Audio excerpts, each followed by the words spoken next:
Hello दोस्तों, जैसा कि सीजन 2 के लास्ट में हमने देख लिया था कि रेड केव का नया लीडर किन्यू बन चुका है। वैसे अब सीजन 3 की शुरुआत में हम देखते हैं कि किन्यू एक एनर्जी क्रिस्टल को एब्जॉर्ब करके कल्टीवेशन करने की कोशिश कर रहा था, जिसकी वजह से वो अपनी मीटियोर रेल्म के फाइनल स्टेज पर भी पहुंच जाता है। तभी अचानक वहां पर हाउफी और सेबल भी आ जाते हैं, जहाँ सेबल इतने दिनों बाद किन्यू से मिलने के बाद काफी ज्यादा खुश दिखाई दे रहा था। दूसरी तरफ किन्यू उन्हें अपने वेपन्स दिखाता है, जिसे उसने कल्टीवेशन के दरमियान अब पहले से भी ज्यादा अपग्रेड कर दिए थे और अब वो वेपन पहले से ज्यादा कूल और ज्यादा खतरनाक लग रहे थे। यहाँ ये सब दिखाने के बाद किन्यू सेबल से कहता है कि बीस्ट लीडर के मरने की वजह से उसके भाइयों को ये खबर मिल चुकी होगी, लेकिन वो लोग काफी ज्यादा खतरनाक है। मैं अकेला इतना ज्यादा स्ट्रॉन्ग नहीं हूँ कि मैं उनका मुकाबला कर सकूं, इसलिए तुम लोगों को भी खुद को स्ट्रॉन्ग करना होगा। और ये कहने के बाद वो सेबल को कुछ क्रिस्टल दे देता है ताकि वो अपनी कल्टीवेशन करके खुद के लेवल को बढ़ा सके। दूसरी तरफ खड़ा हाउफी ये देखकर किन्यू से नाराज हो जाता है। वो कहता है कि तुमने सेबल को इतना ज्यादा कुछ दे दिया, जबकि तुमने मुझे बदले में कुछ भी नहीं दिया, हालांकि मैं हर वक्त तुम्हारी मदद करता रहता हूँ। ये सब कहते हुए हाउफी की नजर उस जेड सोर्ड पर पड़ गई थी, इसलिए वो किन्यू से कहता है कि तुम ये जेड सोर्ड मुझे दे दो, अगर तुम ये मुझे दे दोगे तो मैं खुश हो जाऊंगा।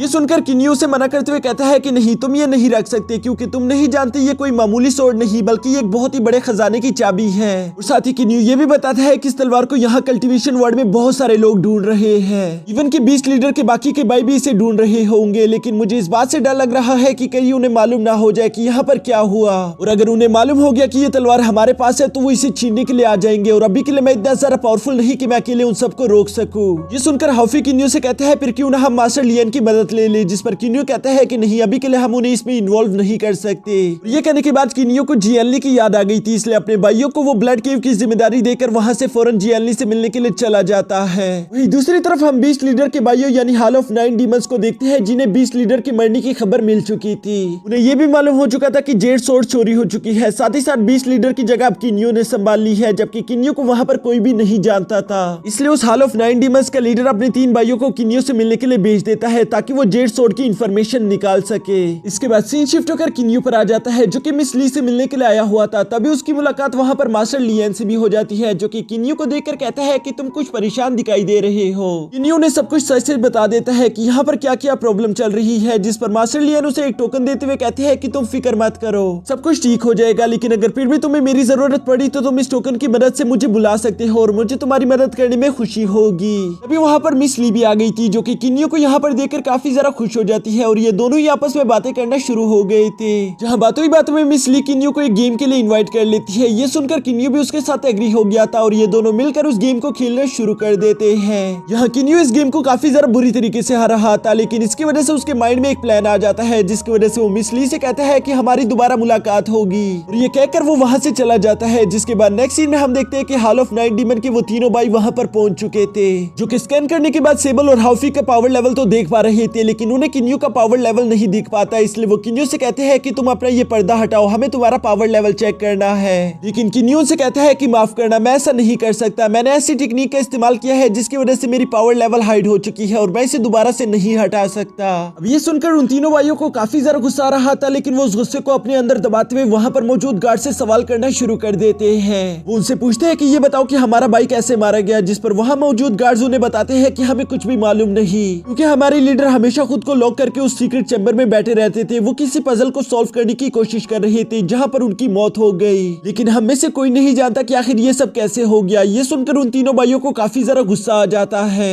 जिसके बाद हम देखते हैं कि उन्होंने उन गार्ड्स पर हमला करना शुरू कर दिया था ताकि वो डर के मारे सब कुछ बता दे, लेकिन यहाँ पर किन्यू को ये सब बिल्कुल भी ठीक नहीं लगता, इसलिए वो भी अपनी पावर्स का इस्तेमाल करके यहाँ इन तीनों भाइयों से अकेले ही फाइट करना शुरू कर देता है, जहाँ किन्यू इन तीनों को बराबर की टक्कर दे रहा था। लेकिन साथ ही साथ किन्यू देखता है कि वो लोग वहां पर मौजूद महल और उसके लोगों को जख्मी कर रहे थे, इसलिए वो वहीं पर उनको कहता है कि रुक जाओ, मुझे उस जेड सोर्ड के बारे में सब कुछ मालूम है, लेकिन मैं उसके बारे में तुम लोगों को कुछ भी नहीं बताऊंगा। अगर तुम लोग मुझे अपने लीडर के पास ले जाओ तो मैं उन्हें सब कुछ बता सकता हूँ। ये सुनकर उन तीनों भाइयों ने यहाँ किन्यू को अपना बंदी बना लिया था और उसे अपने लीडर के पास लेकर जा रहे थे, जहाँ जाने से पहले किन्यू टेलीपैथी के थ्रू सेबल को सब कुछ बता देता है। मेरे जाने के बाद मेरे क्लैन का ख्याल रखना, साथ ही साथ वो यहाँ पर इनसे कहता है कि जेड सोर्ड की खबर चारों तरफ फैला दो, इसके बाद अगर तुम लोगों को मौका मिल जाए तो मुझे बचाने के लिए आ जाना। इसके बाद सीन शिफ्ट होकर रास्ते पर आ जाता है, जहाँ वो तीनों भाई किन्यू को अपने साथ लेकर जा रहे थे, लेकिन तभी दूसरे क्लैन की डेसिबल भी इन लोगों पर हमला करना शुरू कर देते हैं, क्योंकि सेबल और हाउफी ने उस जेड सोर्ड की खबर चारों तरफ फैला दी थी।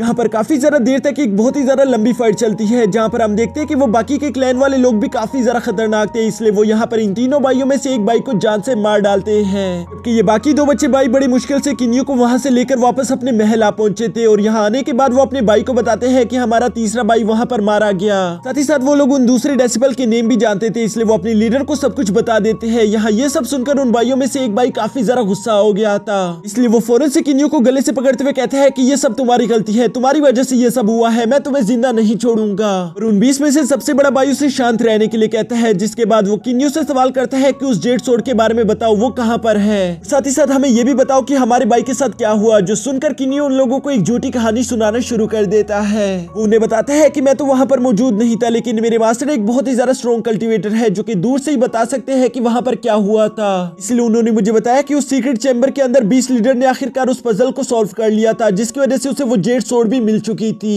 तभी अचानक वहां पर एक अनजान शख्स आ गया, जिसने वहां पर 20 लीडर को जान से मार डाला। साथ ही साथ वो अपने साथ जाते हुए जेड सोर्ड को भी ले गया। ये बात सुनकर उस 9 हॉल ऑफ डीमन के लीडर को काफी ज्यादा गुस्सा आ गया था। वो किन्यू से कहता है कि क्या तुम्हें मैं बेवकूफ लगता हूँ, जिस पर किन्यू भी एक्टिंग करते हुए कहता है कि जो सच था वो मैंने तुम्हें बता दिया, अब तुम्हें मेरी बात माननी है या नहीं माननी ये तुम्हारी मर्जी है। दूसरी तरफ उस लीडर को कुछ भी समझ नहीं आ रहा था कि आखिर उसे क्या फैसला करना चाहिए, इसलिए वो फिलहाल के लिए किन्यू को एक जेल में बंद करवा देता है। यहाँ साथ ही हमें देखने को मिलता है कि उस गेट का चौकीदार किसी दूसरे क्लैन से मौजूद था, यानी कि वो यहाँ पर कुछ प्लान बनाकर आया हुआ है। ऊपर की तरफ हॉल में हम देखते हैं कि बीस्ट किंग ने वहाँ पर अपने भाइयों के साथ एक मीटिंग शुरू कर दी थी, जहाँ वो लोग किन्यू के मास्टर के बारे में बात कर रहे थे। वो सब लोग कहते हैं कि आखिर वो मास्टर कितना ज्यादा स्ट्रॉन्ग होगा, जिसने इतने दूर से ही ये पता लगा लिया कि हमारे भाई को किसने मारा है, साथ ही साथ जेड सोर्ड को कौन लेकर गया। वो ये सब बातें कर ही रहे थे कि तभी अचानक उन्हें जमीन में कुछ हलचल दिखाई देती है, जिसका पता लगाने के लिए वो फौरन से वहां से निकल जाते हैं। जबकि दूसरी तरफ हम देखते हैं कि उस सिपाही ने किन्यू को जेल से आजाद कर दिया था, साथ ही साथ उसने किन्यू को अपने आगे का प्लान भी बता दिया था। और यहाँ पर किन्यू उस महल के सारे चेन तोड़ रहा था ताकि वो इस महल को यहीं पर डिस्ट्रॉय कर दे। ये देखकर उस हॉल ऑफ 9 डीमंस का एक भाई यहाँ पर किन्यू को रोकने की कोशिश करता है, जबकि बाकी के सारे भाई अपनी पावर्स का इस्तेमाल करके उस महल को नीचे गिरने से बचा रहे थे। किन्यू भी अपनी स्पीड का इस्तेमाल करते हुए वहां पर मौजूद सारी चेन्स को तोड़ देता है, जिसके बाद हम देखते हैं कि उसने उस महल का सारा खजाना भी अपने स्पेस रिंग में भर लिया था। और ये करने के बाद वो फौरन वहां से निकल जाता है, जो देखकर वहां पर मौजूद उन सारे डीमंस ने भी किन्यू को फॉलो करना शुरू कर दिया था। जिसके थोड़ी देर बाद हम देखते हैं कि बाकी के सेट वाले लोग यहाँ पर किन्यू को कैद कर लेते हैं, और ये सब किन्यू का ही प्लान था। वहीं पर हॉल ऑफ 9 डीमंस के सारे मेंबर्स भी आ चुके थे, जो कि इंडेसिबल को सामने देखकर उनसे कहते हैं कि चलो किन्यू को हमारे हवाले कर दो, अगर तुम ऐसा करते हो तो हम यहाँ से तुम्हें जिंदा जाने देंगे, वरना तुम यहाँ पर मारे जाओगे। जो सुनकर वो दोनों क्लैन वाले डेसिबल कहते हैं कि हमें माफ करना, लेकिन हम ऐसा नहीं कर सकते क्योंकि हमारे किंग्स को इस किन्यू की जरूरत है। वो भी जेड सोर्ड के बारे में सारी इन्फॉर्मेशन किन्यू से सुनना चाहते हैं, इसलिए हम किन्यू को तो तुम्हारे हवाले नहीं करने वाले। यहाँ ये सारी बातें सुनते हुए किन्यू हॉल ऑफ 9 डीमंस के लोगों को भड़का रहा था। वो उनसे कहता है कि जाओ, तुम लोगों पर तो लानत है, तुम लोग मुझे इनसे छुड़वा भी नहीं सकते। हालांकि मैंने तुम लोगों के भाई 20 लीडर को जान से मारा है, तुम लोग तो वाकई में काफी ज्यादा डरपोक हो, जो कि 2 डेसिबल से भी फाइट नहीं कर सकते। ये सब सुनकर तो उस हॉल ऑफ 9 डीमंस के भाइयों को काफी ज्यादा गुस्सा आ गया था, इसलिए वो फौरन से किन्यू और उन 2 सिपाहियों पर हमला करना शुरू कर देते हैं। जबकि यहाँ दूसरी तरफ हम देखते हैं कि किन्यू अब आजाद हो चुका था। वो इन दोनों क्लैंस के लोगों को आपस में लड़वाने के साथ साथ खुद भी इन लोगों से फाइट कर रहा था। साथ ही साथ यहाँ पर 20 लीडर किन्यू को आजाद देकर कहता है कि कहीं ये यहाँ से भाग ना जाए, इसलिए उसने फौरन से वहाँ पर एक शील्ड क्रिएट करना शुरू कर दिया था। और इससे पहले कि वो शील्ड पूरी तरीके से उस आइलैंड को कवर कर पाती, हॉफी भी बड़ी तेजी के साथ उस शील्ड के अंदर इंटर हो जाता है। हॉफी को असल में यहाँ पर किन्यू ने ही माइंड टू माइंड बात करके उसे बुलाया हुआ था, क्योंकि ये सब किन्यू की ही चाल थी। यहाँ उस शील्ड के उस आइलैंड को पूरी तरीके से कवर करने के बाद बीस्ट किंग मुस्कुराते हुए कहता है कि चलो अब तुम यहाँ से बचकर नहीं निकल सकते, क्योंकि ये शील्ड बहुत ही ज्यादा पावरफुल है, तो बेहतर यही होगा कि जल्द से जल्द तुम उस जेड सोर्ड को हमारे हवाले कर दो। यहाँ वो बीस्ट किंग अब ये सब कह ही रहा था कि तभी अचानक हम देखते हैं कि हॉफी पीछे से आते हुए बीस्ट किंग के 2 भाइयों को जान से मार डालता है। साथ ही साथ वो इन दोनों की एनर्जी क्रिस्टल को अपने पास रखते हुए बीस्ट किंग से कहता है कि जल्द से जल्द इस शील्ड को यहाँ से हटा दो, नहीं तो तुम में से यहाँ पर कोई भी जिंदा नहीं बच पाएगा। लेकिन यहाँ दूसरी तरफ बीस्ट किंग अपने 2 और भाइयों को मरता हुआ देखकर काफी ज्यादा गुस्से में आ जाता है, इसलिए हम देखते हैं कि वो अपने भाइयों के साथ मिलकर हॉफी को मारने की कोशिश कर रहा था। जबकि दूसरी तरफ हॉफी बहुत ही आसानी के साथ उन सब लोगों के हमलों को डॉज करते हुए उनसे अपनी जान बचा रहा था। यहाँ दूसरी तरफ हम देखते हैं कि उन 2 डेसिबल के लीडर भी वहां पर आ जाते हैं, जिनके आते साथ ही वो अपने डेसिबल से कहते हैं कि बस तुम लोगों का काम यहाँ पर पूरा हो गया, अब हम आगे का काम संभाल लेंगे, तुम लोग चाहो तो यहाँ से जा सकते हो। यहाँ उन दोनों क्लैन के लीडर्स को यहाँ पर बीस्ट किंग देखकर कहता है कि तुम दोनों यहाँ पर क्या कर रहे हो, इस मैटर में तुम लोगों को अपनी टांग नहीं अड़ानी चाहिए, क्योंकि ये किन्यू और हमारे बीच का मामला है। ये सुनकर उन दोनों क्लैन लीडर में से एक लीडर आगे आकर कहता है कि अब तुम मुझे बताओगे कि हमें क्या करना चाहिए और क्या नहीं। और ये कहते साथ ही उसने अपनी 3rd आई भी एक्टिवेट कर ली थी, जिसके अंदर से वो एक बहुत ही ज्यादा पावरफुल अटैक उस शील्ड पर करता है। और ये अटैक इतना ज्यादा पावरफुल था कि वो उस शील्ड को बीच बीच में से ही काट देता है। यहाँ अब हम देखते हैं कि वो शील्ड तो पूरी तरीके से डिस्ट्रॉय हो चुकी थी, जो देखकर किन्यू और हाफी दोनों ही मिलकर उन बीस्ट पर हमला करना शुरू कर देते हैं। इस हमले के दौरान अब हाफी भी अपने बीस्ट फॉर्म यानी एक बहुत बड़े मंकी में बदल चुका था। इतने बड़े फॉर्म में होने की वजह से हाफी वहाँ पर मौजूद बीस्ट किंग और उसके भाइयों को काफी बुरी तरीके से मार रहा था, जो देखकर वो दोनों सेक्ट लीडर कहते हैं कि ये तो बहुत ज्यादा खतरनाक है, हमें इसे अभी वक्त रहते खत्म करना होगा, नहीं तो हो सकता है कि ये फ्यूचर में हमारे लिए भी प्रॉब्लम क्रिएट करना शुरू कर दे। और इसी वजह से हम देखते हैं कि इन दोनों ने मिलकर हाफी पर हमला करना शुरू कर दिया था, जिसकी वजह से हाफी को काफी ज्यादा दर्द होता है और इस दर्द की वजह से वो गुस्से में आ गया था। यह इतना ज्यादा गुस्सा होने की वजह से वो खुद का कंट्रोल खो देता है, जिसके बाद हम देखते हैं कि उसने वहां पर मौजूद सब लोगों पर लेजर बरसाना शुरू कर दिया था, इवन कि वो किन्यू पर भी हमला कर देता है। किन्यू ये देखकर फौरन से जंप करते हुए उसे होश में लाने की कोशिश करता है, पर वो जितनी मर्जी कोशिश कर ले हाफी तो होश में आने का नाम ही नहीं ले रहा था। ये देखकर सामने खड़ा बीस्ट किंग उन दो सेक्ट लीडर से कहता है क्यों ना हम पहले इस मंकी को जान से मार डाले, जिसके बाद हम लोग आपस में अपना फैसला भी कर लेंगे। ये सुनकर वो दोनों क्लैन लीडर उसके साथ एग्री हो चुके थे, जिसके बाद हम देखते हैं कि वो बीस्ट किंग अपने भाइयों को लेकर हाफी पर हमला करने के लिए निकल चुका था। दूसरी तरफ किन्यू हाफी को प्रोटेक्ट करने के लिए उसके सामने आ जाता है, जिसके बाद हम देखते हैं कि वो अकेले यहाँ पर इन सब लोगों के साथ फाइट कर रहा था। लेकिन इस फाइट के दौरान वो दोनों सेक्ट लीडर मौका पाकर हाफी को जान से मारने के लिए उस पर हमला कर देते हैं। किन्यू ये देखकर फौरन से उस टोकन का इस्तेमाल कर देता है, जिसकी वजह से उसने मास्टर लियन को यहाँ पर मदद के लिए बुला लिया था। मास्टर लियन यहाँ पर आते साथ ही सबसे पहले हाफी के आसपास एक शील्ड क्रिएट कर देते हैं ताकि कोई भी उसे जान से मार ना सके। लेकिन वो सब ये देखकर मास्टर लियन पर ही हमला करना शुरू कर देते हैं, पर मास्टर लियन को उनके अटैक से जरा सा भी फर्क नहीं पड़ रहा था। वो बहुत ही आसानी के साथ उन सब लोगों के अटैक को ब्लॉक कर लेते हैं। साथ ही साथ हम देखते हैं कि उन्होंने अपने वेल का इस्तेमाल करके वहां पर मौजूद उन सब लोगों को कैद कर लिया था और इसके बाद वो किन्यू को वहां से टेलीपोर्ट करके पानी से बाहर ले आते हैं। बाहर आने के बाद वो सबसे पहले हाफी पर एक तरह का पानी डाल देते हैं, जिसकी वजह से हाफी वापस अपने नॉर्मल फॉर्म में आ चुका था। लेकिन यहाँ पर वो इतना ज्यादा थका हुआ था कि वो वहीं पर बेहोश हो जाता है। अब जब मास्टर लियन ने वहां पर मौजूद सारी सिचुएशन को संभाल लिया था, तो इसके बाद वो उन सब लोगों को भी वहां पर बुलवा लेते हैं, जिसके बाद वो उनसे कहते हैं कि मैं तुम्हारे बारे में सब जानता हूँ, तुम लोगों ने ये जेड सोर्ड हासिल करने के लिए कई बेगुनाह लोगों की जान ली है, जो कि बिल्कुल भी अच्छा नहीं, इसलिए तुम लोगों को इसकी बराबर सजा मिलेगी। लेकिन किन्यू यहाँ पर मास्टर लियन से कहते हैं कि इन लोगों ने अपना सबक सीख लिया, आइंदा ये लोग ऐसा कुछ भी नहीं करेंगे, इसलिए आप इन्हें प्लीज माफ कर दीजिए।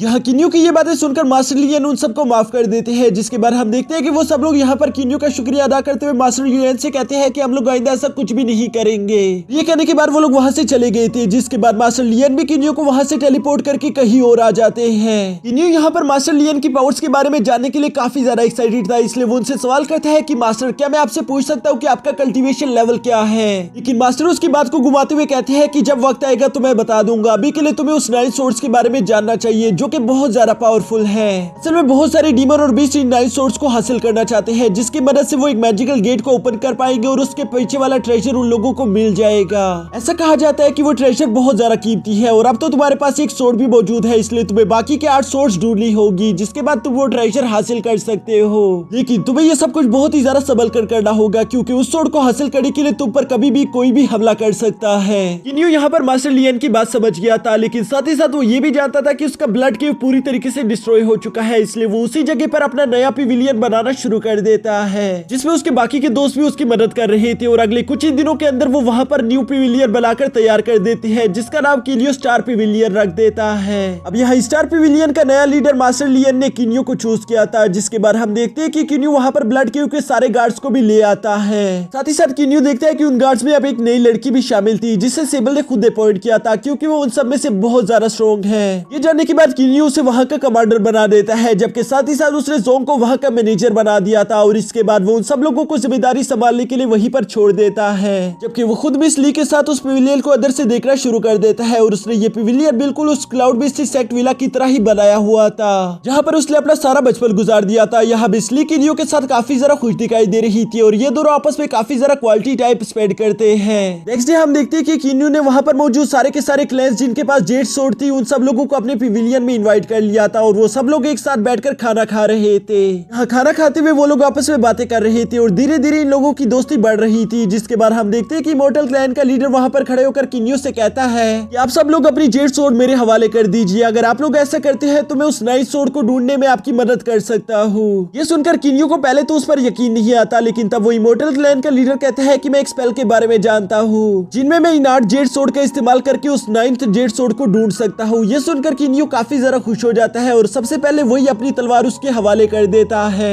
तो देखकर अब बाकी के क्लैन लीडर ने भी उस पर ट्रस्ट करना शुरू कर दिया था और वो सब लोग ही अपनी जेड सोर्ड निकालकर उसके हवाले कर देते हैं। हाँ, सारी की सारी 8 सोर्ड मिलने के बाद हम देखते हैं कि इमॉर्टल क्लैन की लीडर ने एक स्पेल परफॉर्म करना शुरू कर दिया था, जिसकी वजह से वो सारे के सारे सोर्ड एक डायरेक्शन में मूव करना शुरू कर देते हैं। ये देखकर उन सब लोगों ने भी अपनी फ्लाइंग वेपन्स का इस्तेमाल करके उनका पीछा करना शुरू कर दिया था, क्योंकि अब उन्हें वो 9 सोर्ड भी मिल जाएगी। यहाँ इन लोगों का ये सफर काफी ज्यादा लंबा था, जहाँ रास्ते में इन लोगों को कई तरह के मौसम झेलने पड़ते हैं और इन मौसम के दौरान किनियो हमेशा से मिस ली की हिफाजत कर रहा था। जो बात सच बताऊं तो मिस ली को काफी ज्यादा अच्छी लगती है, क्योंकि हर लड़की को बस ऐसा ही लड़का चाहिए जो कि हमेशा उसकी हिफाजत कर सके। अब इसके बाद हमें नेक्स्ट डे का सीन दिखाया जाता है, जहाँ ये लोग काफी ज्यादा दूर आ चुके थे, लेकिन एक जंगल के बाद उस इमॉर्टल क्लैन के लीडर का स्पेल काम नहीं कर रहा था। ऐसा क्यों हो रहा है ये बात भी इन्हें मालूम नहीं हो पाती, इसलिए हम देखते हैं कि ये सब लोग अपनी सोर्ड रखकर अलग अलग डायरेक्शन में जाकर उस सोर्ड को ढूंढना शुरू कर देते हैं। जबकि दूसरी तरफ किनियो अपने साथ मिस ली को मिस्टी क्लाउड विला ले गया था, क्योंकि वो जगह यहाँ से काफी ज्यादा करीब थी, साथ ही साथ उन लोगों का किडा भी यहाँ पर काफी ज्यादा करीब था। इसलिए किनियो पहले मिस ली को अपना विला दिखाता है, जहाँ पर वो बताते हैं कि मैंने यहाँ पर अपना बचपन कैसे गुजारा। ये सब सुनकर मिस ली को काफी ज्यादा अच्छा लग रहा था। ये सब करने के बाद किनियो अपनी फैमिली से मुलाकात करने के लिए वापस अपने किडा भी आ जाता है, जहाँ सबसे पहले उसकी मुलाकात अपने भाइयों से होती है। उसके भाई यहाँ पर इतने वक्त बाद किनियो को देखकर काफी ज्यादा खुश हो गए थे, जबकि दूसरी तरफ किनियो लगातार अपने फादर के बारे में पूछ रहा था, जो सुनकर उसके भाई कहते हैं कि हमें माफ करना, लेकिन तुम्हारी फादर से मुलाकात नहीं हो सकती, क्योंकि वो अंकल यूनजी के साथ एक स्पेशल टेक्निक सुनने के लिए यहाँ से बहुत ज्यादा दूर गए हुए हैं। ये सुनकर किनियो कहते हैं चलो कोई बात नहीं, मैं सिर्फ अपने मास्टर से ही मुलाकात करके चला जाऊंगा, लेकिन उसके भाई कहते हैं कि नहीं, तुम्हारा मास्टर भी यहाँ पर नहीं है, वो भी जरूरी काम से बाहर है। अब यहाँ बार बार इनकार सुनकर किनियो को शक हो गया था, वो समझ गया था कि कुछ न कुछ तो गड़बड़ है, और इसलिए वो बड़ी तेजी के साथ सीधा सीक्रेट चैम्बर की तरफ चला जाता है। जहाँ पहुंचने पर वो देखता है कि उसके फादर और अंकल यूजी वहीं पर मौजूद थे, लेकिन उन दोनों का एक एक हाथ कट चुका था, और ये सब वहीं पर मौजूद एक दुश्मन क्लैन ने किया है।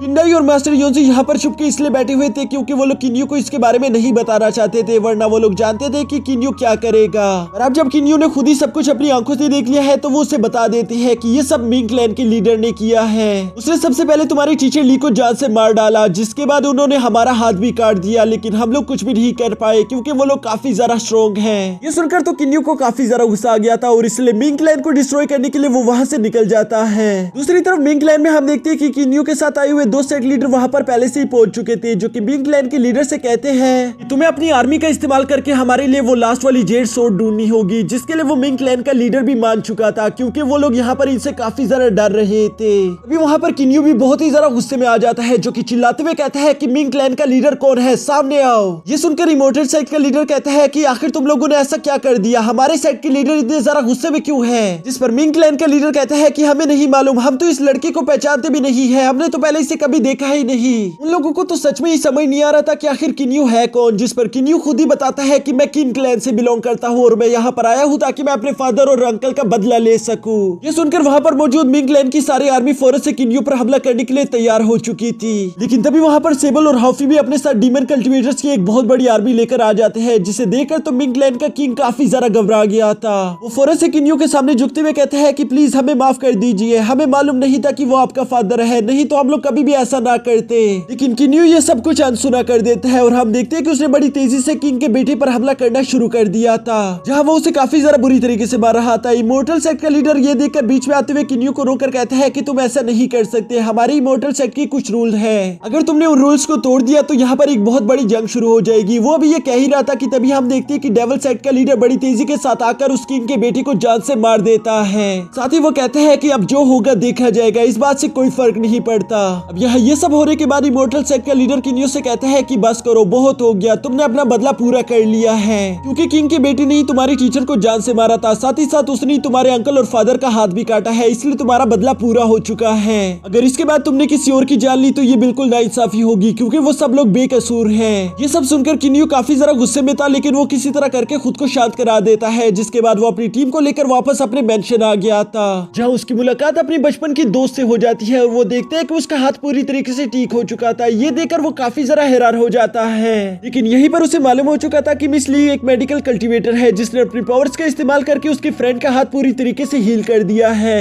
साथ ही साथ मिस ली किनियो के फादर और उसके अंकल का भी हाथ पूरी तरीके से हील कर देती है, जो देखकर किनियो काफी ज्यादा खुश हो गया था। वीडियो में आगे बढ़ने से पहले मैं आप लोगों से कहना चाहता हूं कि अगर आप लोगों को मेरी ये वीडियोस देखकर जरा से भी खुशी होती है या मजा आता है तो मेरे इस चैनल को सब्सक्राइब कर दो, साथ ही साथ बेल आइकन को भी एक्टिवेट कर देना ताकि मेरी आने वाली वीडियोस की नोटिफिकेशन आपको मिल सके। यहाँ किन्यू इतना जरा खुश होने की वजह से मिस ली का शुक्रिया अदा कर देता है, जिस पर मिस ली कहती है कि नहीं, इसकी कोई जरूरत नहीं। और साथ ही साथ हम देखते हैं कि किन्यू यहाँ पर अपनी फैमिली के साथ बहुत ही अच्छा वक्त स्पेंड कर रहा था कि तभी उसे मालूम हो जाता है कि वो आखिरी सोड कहाँ पर है। वो लास्ट डेट सोड एक केव के अंदर थी जहाँ पर बाकी सारे क्लैन के लीडर्स को उस केव में जाने से काफी ज्यादा डर लग रहा था, क्योंकि वो लोग जानते थे कि हमसे पहले जाने वाले सिपाहियों का वहां पर क्या हशर हुआ। उनमें से कोई भी जिंदा निकलकर बाहर नहीं आ पाया। ये सुनकर किन्यू कहता है कि चलो कोई बात नहीं, अगर तुम लोगों को डर लग रहा है तो मैं खुद आगे जाऊंगा। और वो ये कहकर सबसे पहले खुद ही उस केव में चला जाता है, जिसकी वजह से बाकी के क्लैन लीडर्स को भी थोड़ी बहुत हिम्मत मिल चुकी थी और वो भी किन्यू को फॉलो करना शुरू कर देते हैं। उस केव के अंदर इन लोगों को काफी सारी मुसीबतों का सामना करना पड़ता है, लेकिन ये लोग हार नहीं मानते बल्कि यूं ही हिम्मत करके आगे बढ़ते जा रहे थे।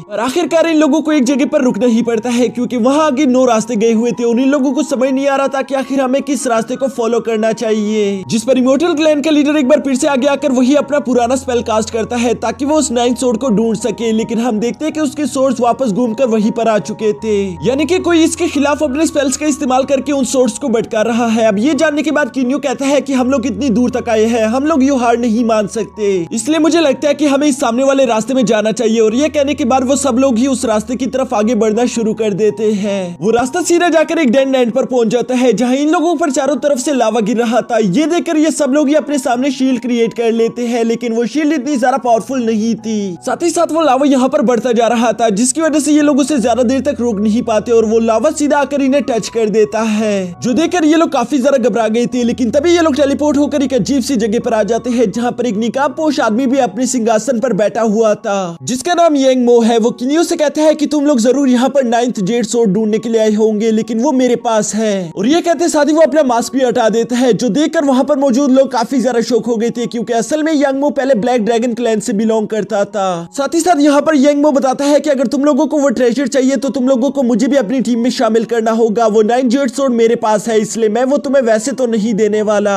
ये सुनकर किन्यू ने थोड़ी देर के लिए सोचना शुरू कर दिया था, लेकिन फिर वो सोचता है कि हमारी टीम जितनी ज्यादा स्ट्रॉन्ग होगी उतना ही हमारे लिए बेहतर होगा। इसलिए किन्यू कहते हैं ठीक है, तुम और तुम्हारी ये मैजिकल बीस्ट हमारे साथ आ सकते हैं, लेकिन अगर तुमने कोई होशियारी करने की कोशिश की तो ये बिल्कुल भी ठीक नहीं होगा। अब यहाँ सब लोगों के एग्री होने के बाद हम देखते हैं कि ये लोग उस गुफा से बाहर आ गए थे, जहाँ पर 9 जेड सोर्ड्स की मदद से अब इन लोगों को उस ट्रेजर की लोकेशन भी मालूम हो जाती है। लेकिन साथ ही साथ ये लोग ये बात भी बहुत अच्छे से जानते थे कि वो जगह बहुत ज्यादा खतरनाक है, इसलिए हम लोग वहाँ पर यूं ही नहीं जा सकते। साथ ही साथ इन लोगों ने डिसाइड किया था कि वो जगह यहाँ से काफी ज्यादा दूर है, हम अपने साथ वहाँ पर सब लोगों को लेकर नहीं जा सकते, इसलिए हमें से जिस के पास भी जेड सोर्ड मौजूद है वो अपने साथ एक एक आदमी को लेकर आ सकता है। ये सुनकर सबके सब एग्री हो चुके थे, लेकिन बीस्ट किंग इस बात के लिए एग्री नहीं हो रहा था। वो कहता है कि मैं तो अपने सारे भाइयों को लेकर आऊंगा, नहीं तो तुम में से कोई भी जा नहीं पाएगा। ये सुनकर तो यांग मो को काफी ज्यादा गुस्सा आ गया था, इसलिए वो बीस्ट किंग के साथ साथ वहाँ पर मौजूद उसके सारे भाइयों को भी जान से मार डालता है। जो बात बीस्ट किंग के लास्ट बचे भाई को दूर से ही मालूम हो चुकी थी। यहाँ दूसरी तरफ ग्रीन क्लैन का लीडर कहता है कि तुमने ये क्या कर दिया,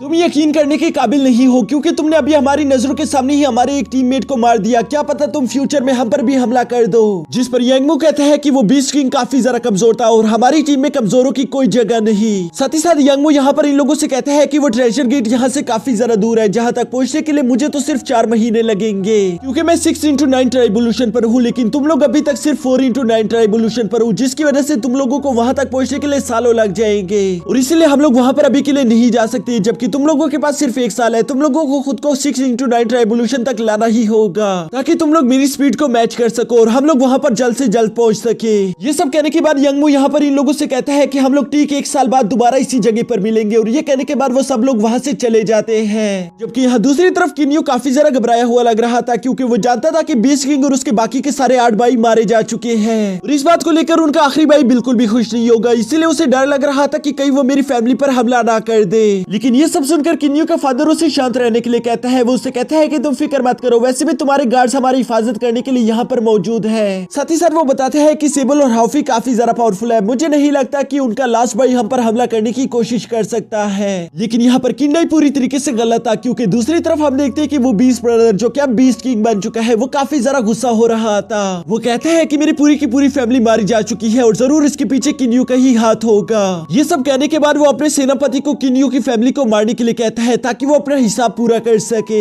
यहाँ साथ ही साथ हम देखते हैं कि किन्यू और सेबल दोनों ही लगातार अपनी कल्टीवेशन कर रहे थे, जहाँ सेबल का पहले ही 6x9 ट्राइबोल्यूशन शुरू हो जाता है। ये ट्राइबोल्यूशन एग्जाम सेबल के लिए काफी ज्यादा मुश्किल था, लेकिन सेबल हार नहीं मानता और काफी ज्यादा मेहनत करने के बाद आखिरकार उस एग्जाम को पास कर लेता है।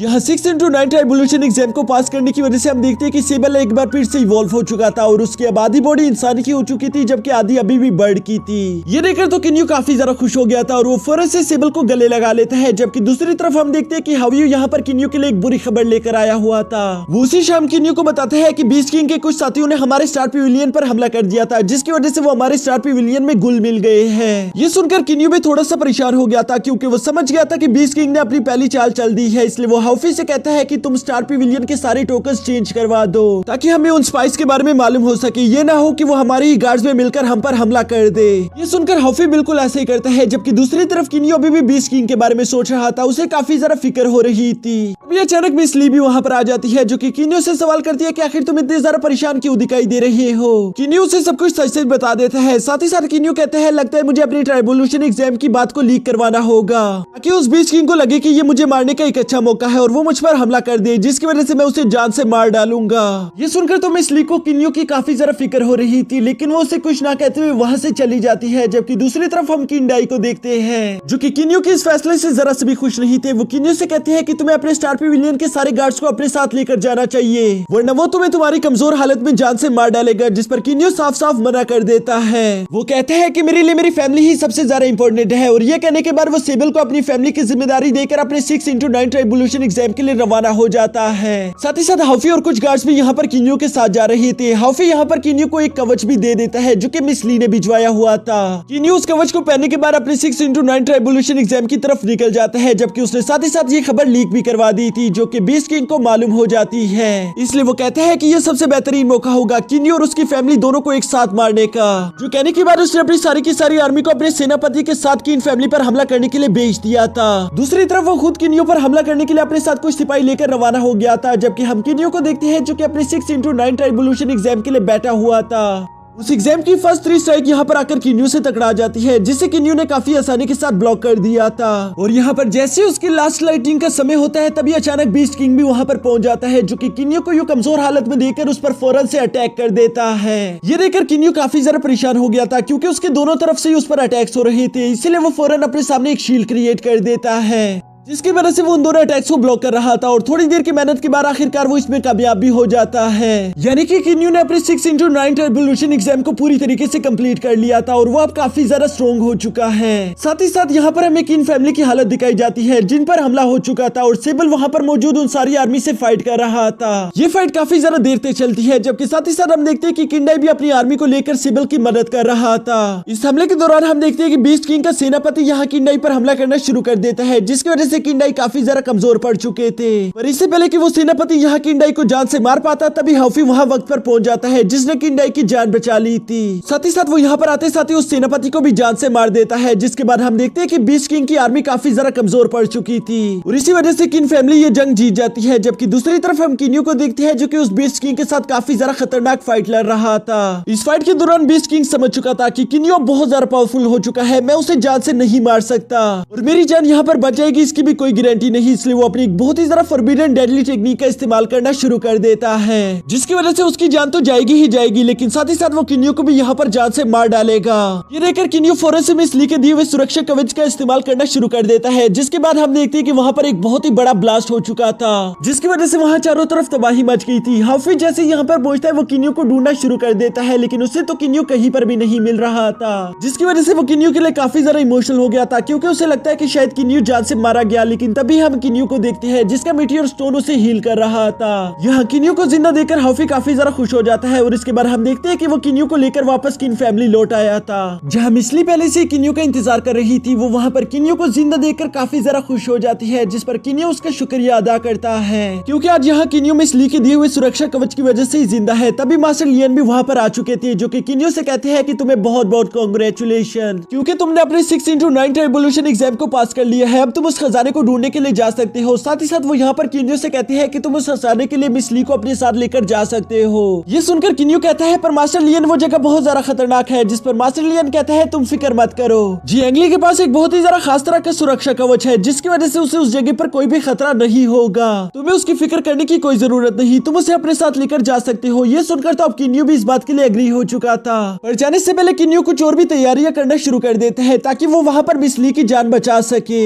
हम देखते हैं कि किन्यू ने मास्टर लिवाई के दिए हुए क्रिस्टल्स का इस्तेमाल करके अपने सारे के सारे वेपन्स को अपग्रेड कर दिया था, जिसकी वजह से उनका कलर अब चेंज होकर ब्लैक में बदल जाता है। साथ ही साथ हम यहाँ पर देखते हैं कि किन्यू बहुत ज्यादा मेहनत करते हुए अपनी हार्ड ट्रेनिंग कर रहा था, जिसे करते करते अब पूरा साल गुजर जाता है, जिसकी वजह से इन लोगों को वादे के मुताबिक दोबारा से उसी जगह पर इकट्ठा होना था। और इसके बाद हम देखते हैं कि किन्यू अपने साथ मिस ली को लेकर उसी जगह पर पहुंच जाता है, जहाँ पर बाकी के सारे क्लैन लीडर भी पहले से आ चुके थे। और इसके बाद हम देखते हैं कि ये लोग उन 9 जेड सोर्ड का इस्तेमाल करके उस ट्रेजर को ढूंढना शुरू कर देते हैं। और इसी तरह लगातार ये सफर करते करते हम देखते हैं कि ये लोग एक मैजिकल होल को पास करते करते आखिरकार एक मेंशन तक आ पहुंचे थे, जिसके गेट के बाहर बहुत सारे बीस्ट मौजूद थे। ये देखकर किन्यू अपने साथियों से कहते हैं कि लगता है हमें अपनी 9 जेड सोर्ड का इस्तेमाल करना होगा, वो यहाँ पर इस गेट को ओपन करने की चाबी है। और ये सुनकर जैसे ही वो सब लोग अपनी जेड सोर्ड को उस दरवाजे में लगाना शुरू करते हैं, वो सारे के सारे बीस्ट वहाँ से हट चुके थे, क्योंकि यहाँ पर इन जेड सोर्ड्स का मतलब यही है कि इन लोगों के पास अंदर जाने का परमिशन है। यहाँ पर सब कुछ ठीक चल रहा था, पर अब ट्रेजर के इतने ज्यादा करीब आ जाने की वजह से हम देखते हैं कि इन सब लोगों के दिल में लालच आ चुकी थी,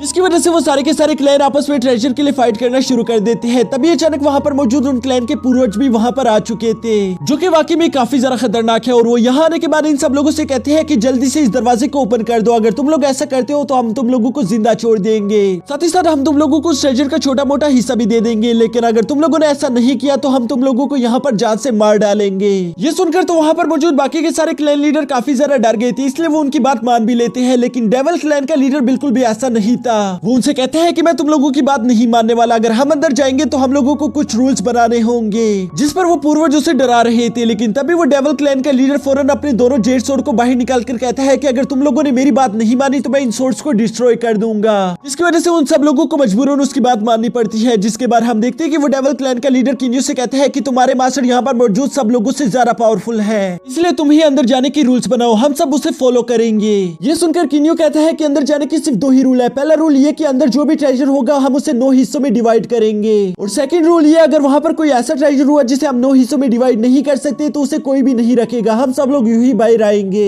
ये सुनकर वहाँ पर मौजूद सब लोग इस बात के लिए एग्री हो गए थे। जिसके बाद हम देखते हैं कि वो डेविल क्लैन का लीडर भी अपनी दोनों तलवारों को उस दरवाजे में लगाकर उस दरवाजे को ओपन कर देता है, जिसके अंदर से बहुत ही ज्यादा रोशनी निकलती है। और इसी के साथ ये सब लोग टेलीपोर्ट होकर वहाँ से किसी अजीब जगह पर पहुंच गए थे, जहाँ इन लोगों को एक आवाज सुनाई देती है। वो इन्हें बताता है कि मैं इस मेंशन का मालिक हूँ और यहाँ पर तुम लोगों का पहला टेस्ट शुरू होगा, जिसका नाम है लक, यानी कि किस्मत। और इसी के साथ इन लोगों का फर्स्ट एग्जाम शुरू हो जाता है, जहाँ पर इन लोगों को एक बहुत ही ज्यादा तेज आवाज सुनाई दे रही थी। इसकी वजह से इन लोगों का दिमाग पलटा जा रहा था, वो सब लोग तकलीफ से चिल्ला रहे थे, यहाँ तक कि वो लोग इस तकलीफ से पागल होने लगते हैं। सभी लोगों को इस आवाज से काफी ज्यादा तकलीफ हो रही थी, लेकिन मिस ली भी बहुत ही ज्यादा शांति के साथ खड़ी थी, क्योंकि वो अपने दिमाग पर अच्छे से काबू कर सकती है, पर दूसरे लोग ऐसा नहीं कर सकते थे। इसलिए हम देखते हैं कि बीस्ट क्लैन के कुछ लोग आपस में एक दूसरे पर हमला करना शुरू कर देते हैं, क्योंकि वो लोग इस आवाज से पागल हो रहे थे। वो लोग अपनी जगह पर बैठकर कल्टीवेशन करते हुए भी इस टेस्ट को पास करने की कोशिश करते हैं, लेकिन वो पूरी तरीके से नाकाम हो गए थे। तभी अचानक हम देखते हैं कि मिस ली ने अपने म्यूजिक बचाना शुरू कर दिया था, जिसकी वजह से किन्यू और वहाँ पर मौजूद सभी लोग ठीक हो जाते हैं, क्योंकि उनका अपने दिमाग पर काबू आ गया था, और वो आवाज भी धीरे धीरे करके वहाँ से कम हो जाती है। जिसके बाद हमें उस पेंशन के दोबारा ओनर की आवाज सुनाई देती है, जो कहते हैं कि तुम लोगों ने अपने पहले टेस्ट को पास कर लिया,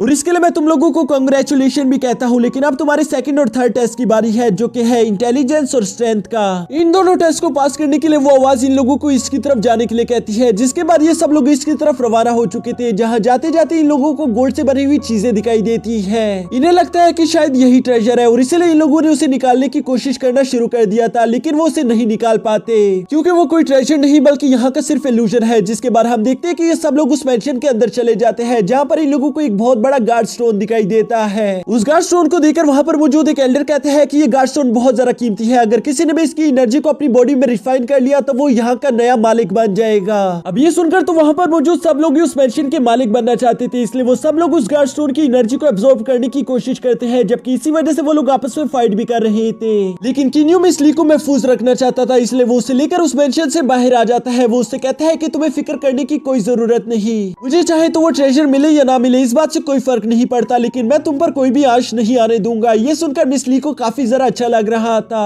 वो किन्यू से कहती है कि असल में यहाँ आने से पहले मुझे मास्टर लिया ने इस गार्ड स्टोन के बारे में बता दिया था। साथ ही साथ उन्होंने बताया था कि इस गार्ड स्टोन की एनर्जी कहीं दूसरी जगह पर भी जरूर छुपी होती है। अगर तुमने बाकी सब लोगों से पहले उस एनर्जी को ढूंढ कर रिफाइन कर लिया तब तुम इस जगह के नए मालिक बन जाओगे। जो सुनकर ये दोनों ही उस एनर्जी को ढूंढना शुरू कर देते हैं और काफी देर तक ढूंढने के बाद आखिरकार इन लोगों को वो छुपी हुई एनर्जी भी मिल चुकी थी, जिसके सामने किन्यू बैठकर उसे एब्जॉर्ब करना शुरू कर देता है। ये एनर्जी यहाँ पर बहुत ज्यादा थी, लेकिन इसके बावजूद भी किन्यू लगातार मेहनत करते हुए वहाँ पर मौजूद उस सारी की सारी एनर्जी को एब्जॉर्ब करके अपनी बॉडी में रिफाइन कर लेता है, जिसकी वजह से यहाँ दूसरी तरफ मेंशन में मौजूद वो गार्ड स्टोन धीरे धीरे करके गायब होना शुरू हो जाता है और इन लोगों ने बिला वजह ही एक दूसरे की जान ले ली, क्योंकि वो आवाज यहाँ पर इन लोगों को बताती है कि इस जगह का नया मालिक किन्यू है। साथ ही साथ वो किन्यू से कहती है कि तुमने इस जगह को तो हासिल कर लिया, लेकिन सच बताओ तो ये मेंशन उस ट्रेजर के सामने कुछ भी नहीं। और इसी के साथ हम देखते हैं कि ये सब लोग टेलीपोर्ट होकर उस जगह से कहीं और पर आ गए थे, जहाँ इस बार सबके सब लोग अकेले और एक दूसरे से अलग थे। यहाँ तक कि मिस ली और किन्यू भी एक दूसरे के पास मौजूद नहीं थे। साथ ही साथ यहाँ पर मौजूद इन सब लोगों को दो दो रास्ते दिखाए जाते हैं, जिनमें से एक रास्ता था हेवन का रास्ता और दूसरा रास्ता था हेल का रास्ता। ये दोनों रास्ते उस ट्रेजर तक जाते हैं, पर हेवन का रास्ता काफी ज्यादा लंबा है। अगर उससे कोई जाने की कोशिश करेगा तो उसे उस ट्रेजर तक पहुंचने में 100 साल लग जाएंगे, जबकि दूसरी तरफ हेल का रास्ता बहुत ज्यादा छोटा है, लेकिन इसके बावजूद वो बहुत ज्यादा खतरनाक है और उसमें कोई भी जान से मारा जा सकता है। किन्यू यहाँ पर सोचता है कि मुझे जल्द से जल्द मिस ली से मुलाकात करनी होगी, इसलिए मैं 100 साल तक इंतजार नहीं कर सकता और इसीलिए उसने हेल का रास्ता चुन लिया था। जबकि उस रास्ते में इंटर होने के बाद वो देखता है कि वहाँ पर और भी बहुत सारे लोगों ने उस हेल के रास्ते को चुना हुआ था और इसीलिए वो लोग आपस में फाइट भी कर रहे थे, क्योंकि वो लोग एक दूसरे से पहले उस ट्रेजर तक जाना चाहते थे। उन सब लोगों के दिल में लालच आ चुकी थी। तभी अचानक किन्यू की नजर वहाँ पर मिस ली पर पड़ जाती है,